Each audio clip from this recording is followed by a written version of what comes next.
Bro இந்த game விளையாடுறதுனால என்ன கிடைக்குது தெரியுமா? ஆப்பனண்ட ஆனால் வந்து அடிக்கிற ஏத்தாள் கிடைக்குது அப்படின்லாம் இல்லை. ஒரு ஒரு ட்ரெஸ் இருக்காது, எதை பற்றி யோசிக்க மாட்டோம். லவ்வர் இருந்தால் அவ்வளோ கூட கண்டுக்க மாட்டோம். கேமுக்குள்ளே போயிட்டா உலகத்தையே மறந்துடும். பக்கத்தில் ஒருத்தன் இழுத்துன்னு கிடப்பான், அவன் கூட நமக்கு கண்ணே தெரியணும். அதே முக்கியமாக ரேங்க் புஷ் பண்ணுறோம் அப்படின்னாலாம் சுற்றி என்ன நடக்குதுன்னே தெரியாது, அந்த அளவுக்கு தான் இருக்கும். நல்லா இருக்கும். நான் மூமெண்ட்லாம் நானும் அனுபவிச்சிருக்கேன். புது பிளேயர்ஸ் அந்த மாதிரி இருப்பீங்க, ஓல்டு பிளேயர்ஸ்லாம் கொஞ்சம் வெறுத்துட்டேன். முன்ன எப்படி தெரியுமா ப்ரோ இருந்துச்சு? இந்த கேம் இருந்தால் போதும், எதுவுமே நமக்கு ஞாபகம் இருக்காது. இப்போது இந்த கேம் விளையாண்டா தான் டிப்ரெஷனுக்குள்ளேயே போகிறோம். ஏன்னா ஏக்கப்பட்ட அப்டேட்டை கொடுத்து இவனுக்கு தான் சாவடிச்சு வச்சுக்கிறானுங்களே கேமை.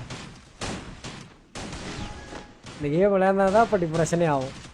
ஆனால் எப்படி இருந்துச்சு இப்போ இப்படி இருக்குது, என்னென்ன கேரக்டரை போட்டு அடிக்கிறானுங்க, என்னென்ன கண்ணு வச்சு அடிக்கிறானுங்க அப்படின்னு டிப்ரெஷனே இப்போ தான் வரும். மொட்டை கில்ல கண்ணாடி ஒரு கிலோ கூட அடிக்கிறா.